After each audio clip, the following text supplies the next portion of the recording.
நீங்க எஸ்சி எஸ்டில மேலா இருந்தீங்கன்னா 167 centimetre minimum இருந்தா போதும். ஃபீமேலா இருந்தா 157 சென்டிமீட்டர் மினிமம் இருந்தா போதும். எஸ்சி எஸ்டி தவிர மீதி இருக்கிற எல்லா கம்யூனிட்டிக்குமே மேலா இருந்தா 170 சென்டிமீட்டரும் ஃபீமேலா இருந்தா 159 சென்டிமீட்டர் கேக்குறாங்க. சார் நான் கொஞ்சம் ஹைட் கம்மியா இருக்கேன், 1 சென்டிமீட்டர் 1.5 சென்டிமீட்டர் கம்மியா இருக்கேன், நான் வந்து போலீஸுக்கு ட்ரை பண்ணலாமான்னு கேக்குறாங்க. நீங்க ஜென்ஸா இருந்தாலும் கேர்ள்ஸா இருந்தாலும் வளர்றதுக்கான அந்த பருவம் தெரியல, ஒரு 20 வயசு 21 வயசு வரைக்கும் 1 சென்டிமீட்டர் நீங்க கம்மியா இருக்கிறீங்கன்னாலும் தாராளமா ட்ரை பண்ணலாம். ஏன்னா ஹைட் வந்து இன்க்ரீஸ் ஆகுறதுக்கான பாசிபிள் உண்டு. நீங்க ஸ்கிப்பிங் பண்றது, புல்லப்ஸ் போடுறது, ரன்னிங் ஓடுறது, இந்த கருப்பு கொண்ட கடலை சாப்பிடுறது, மத்தி மீன் சொல்லுவாங்கல்ல சால மீன், அந்த மீன் எல்லாம் சாப்பிடுறது, இன்னும் புரதச்சத்து அதிகமா இருக்கிற உணவு நீங்க சாப்பிடும்போது ஹைட் இன்க்ரீஸ் ஆயிடலாம். வந்து வயசு அதிகமா 23, 24 எல்லாம் ஆயிடுச்சு அப்படின்னா கண்டிப்பா ஹைட் வந்து இன்க்ரீஸ் ஆகிறதுக்கு வாய்ப்பே இல்லை.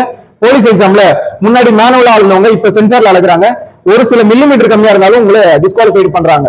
அதனால அந்த ஹைட் வந்துட்டு பார்த்து அதுக்கேற்ற மாதிரி படிக்க ஆரம்பிச்சிருங்க. எஸ்ஐக்கு போலீஸுக்கு ரெண்டுக்குமான ஹைட் சேம் தான்.